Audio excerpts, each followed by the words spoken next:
Morning students. कल जहाँ तक समझाया था उसके आगे का भाग सुनिए। लेखक हिंदुस्तानियों की दोहरी मानसिकता का वर्णन करते हुए कहते हैं कि बहुत लोग ये कहने लगते हैं कि जब हमको अपने पेट की क्षुधा को शांत करने के लिए काम धंधों से ही छुट्टी नहीं मिल पाती है, समय ही नहीं बचता, तो हम अपने देश की उन्नति भला कैसे करेंगे। और दूसरे देशों का उदाहरण जब उनके समक्ष रखा जाता है तो वो उसको अपनी बात से काटते हुए कहते हैं कि भाई और देशों के लोग हैं उनका पेट भरा हुआ है, तो उन्हें अपने देश की उन्नति की बात सोचती है, लेकिन हम क्या करें, हमारा तो पेट खाली है, तो हम पहले अपने पेट की क्षुधा को शांत करेंगे या अपने देश की उन्नति के विषय में सोचेंगे। लेकिन लेखक कहते हैं कि ऐसा कहने वालों का ये मानना एकदम भूल है उनकी, क्योंकि ऐसा कोई नहीं है जिसने कभी न कभी इन परिस्थितियों का सामना नहीं किया। जिस इंग्लैंड की विकसित अवस्था के लिए हम उसकी सराहना करते हैं, तो क्या इंग्लैंड के निवासियों का कभी पेट खाली नहीं रहा? क्या हमेशा से उनकी ऐसी उन्नत अवस्था रही? नहीं। एक ऐसा समय उन्होंने भी देखा था, उन्होंने भी अभावों का सामना किया था, लेकिन उन्होंने एक हाथ को अपने देश की उन्नति के लिए प्रयुक्त किया और दूसरे हाथ से अपने मार्ग में आने वाले कंटकों को साफ करा, और दूसरे एक हाथ से उन्होंने अपने मार्ग के कंटकों को साफ किया, उन्नति में बाधक पड़ने वाले तत्वों को हटाया, तो दूसरे हाथ का प्रयोग उन्होंने अपने पेट की क्षुधा को शांत करने के लिए किया। तो जैसे इंग्लैंड वासियों ने किया वैसे आप भी तो कर सकते हैं। आप भी अपने एक हाथ का प्रयोग अपने पेट की क्षुधा को शांत करने के लिए कर सकते हैं और दूसरे हाथ का प्रयोग अपने देश की उन्नति के रूप में कर सकते हैं। परंतु यहाँ के लोगों को बहाने बनाने से ही फुर्सत नहीं। क्या इंग्लैंड में किसान, खेत वाले, गाड़ीवान, मजदूर, कोचवान आदि नहीं है? या क्या सभी के पेट भरे हुए हैं? नहीं, ऐसा नहीं है।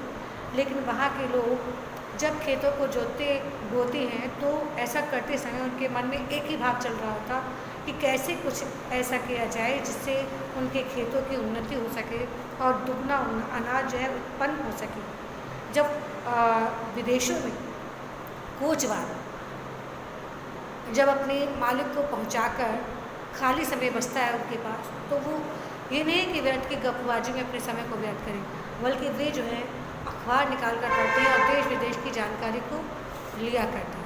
लेकिन हमारे यहाँ के कोचवानों को अगर खाली समय बचता है तो ऐसे रिक्त समय में वे हुक्का पिएंगे, सिगरेट उड़ाएंगे, व्यर्थ की गपबाजी करेंगे, लेकिन उन्हें अपने देश से, अपने आप से कोई मतलब नहीं।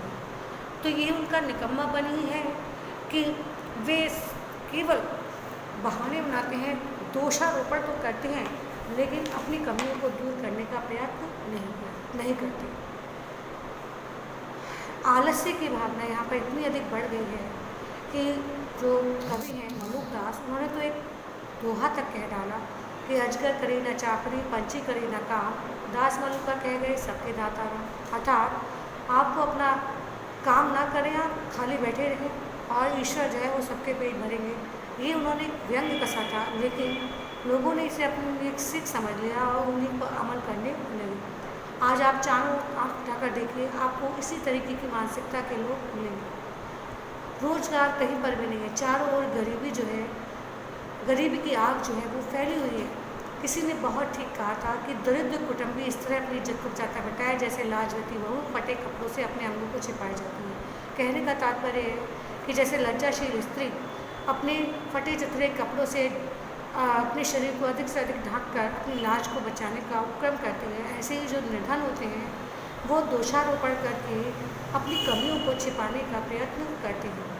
मर्दमशुमारी कहते हैं जनसंख्या की रिपोर्ट देखने से आपको स्पष्ट ज्ञात हो जाएगा कि जिस अनुपात में यहाँ मनुष्यों की संख्या बढ़ रही है, क्या उस अनुपात में रुपए बढ़ रहे हैं? नहीं, दिनों दिन उस अनुपात में रुपयों में कमी होती जा रही है। अब बिना एक ऐसा उपाय के काम नहीं चलेगा कि रुपया भी बढ़े। जब तक रुपया नहीं बढ़ेगा तब तक आपके देश की उन्नति नहीं हो सकेगी। तो भाइयों, अपने देश की उन्नति करने के लिए स्वयं कमर कस के उठो। राजा महाराजाओं की ओर मत देखो कि वो आकर आपका विकास करेंगे। पंडित जी कथा में कोई आपको ऐसा उपाय नहीं बताएंगे कि जिस उपाय को जानकर आप अपने देश को, अपने आप को विकसित कर सकेंगे। उसके लिए तुम्हें स्वयं प्रयत्न करना पड़ेगा, कमर कस के इस क्षेत्र में स्वयं को प्रस्तुत करना पड़ेगा, आलस्य की भावना को त्यागना पड़ेगा। कब तक अपने आप को जंगली, फूश, असभ्य, मूर्ख और कायर कहलाते रहोगे। उन्नति की इस दौड़ में जब तक तुम नहीं दौड़ोगे तब तक पीछे रह जाओगे, फिर तुम्हें कभी भी मंजिल की प्राप्ति नहीं होगी।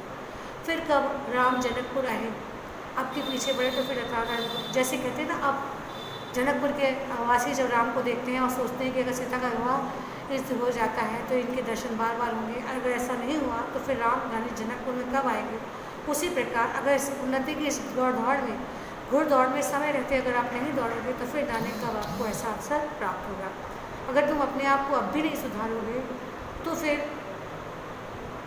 इसी प्रकार असभ्य और जंगली बने रहो। अब सुधरना इस तरीके से होना चाहिए कि हर प्रकार से आपकी उन्नति हो, घर बाहर, रोजगार, शिष्टाचार, चाल चलन, शरीर, समाज, युवा वृद्ध, स्त्री पुरुष, गरीब अमीर, सभी में, सभी देशों में उन्नति होनी चाहिए। ऐसी बातों को बिल्कुल त्याग दो जो आपके मार्ग के कांटे बने हुए हैं। इसके लिए फिर चाहे लोग तुम्हें निकम्मा कहकर कहें या नंगा कहें या प्रस्थान कहें, भ्रष्ट कहें, तुम किसी की बात को भी मत सुनो, सबकी बातों को अनसुना कहो, अपने कानों में उंगली डाल लो और अपने देश, अपने मार्ग के पथ में जो कांटे हैं उन कांटों को निकालते रहो। अपमानम पुरस्कृत्यम मानम कृत्वा तू पृष्ठता स्वकार्य साधे धीमान कार्य ध्वसो ही मुक्ता। अर्थात जो लोग अपने आप को देश का हितैषी समझते हैं फिर वो अपने समस्तकों का बलिदान कर देते हैं, फिर वो अपने मार्ग में बाधा उत्पन्न करने वाले लोगों की ओर नहीं देखते। अगर उनको इस कार्य को पूर्ण करने में अपमान आता है तो भी वो उस अपमान को पुरस्कार समझकर अपने कार्य को पूरा करने के लिए जी जान से जुट जाते हैं। अगर आप ऐसा करोगे तो देखा थोड़े समय में ही आप अपने देश की उन्नति करने में सफल हो जाओगे। पहले प्रारंभ में आप अकेले होगे, लेकिन देखा देखी कुछ और लोग आएंगे, फिर उनकी देखा देखी कुछ और आएंगे, इस तरीके से फिर ये एक चेन बनती जाएगी, एक श्रृंखला बनती जाएगी। तो ऐसा करते धीरे धीरे आपके साथ बहुत सारे लोग जुड़ जाएंगे। अगर ऐसा नहीं करोगे तो फिर ऐसी प्रकार होश बने रहो। यहाँ पर क्या होता है, अपने देश की बुराइयाँ तो करते हैं लेकिन अपनी कमियों को खोजने का कोई प्रयत्न तो नहीं करता। तो लेखक कहना ये चाहते हैं कि अपनी खराबियों के मूल कारणों को ढूंढो। यहाँ पर सब दोषारोपण करने में मशगूल रहते हैं, कोई धर्म की आड़ में दोषारोपण करता है, कोई देश की चाल में, कोई सुख की आड़ में छिप रहते हैं। तो लेखक कहते हैं कि इस प्रकार दोषारोपण करने वाले छिपे हुए समस्त चोरों को बाहर निकाल कर फेंक दो, उनको बांध कर कैद कर दो। जो आपकी उन्नति के पथ में बाधक हो उनको जड़ से निकाल कर उखाड़ फेंको। जब ऐसा करोगे तभी आपकी उन्नति होगी, आपके साथ आपके परिवार की, आपके परिवार के साथ आपकी जाति की, आपकी जाति के साथ आपके समाज की और आपके समाज के साथ आपके देश की उन्नति जो है वो शीघ्र होने लगी। आज के लिए इतना ही, बाकी कल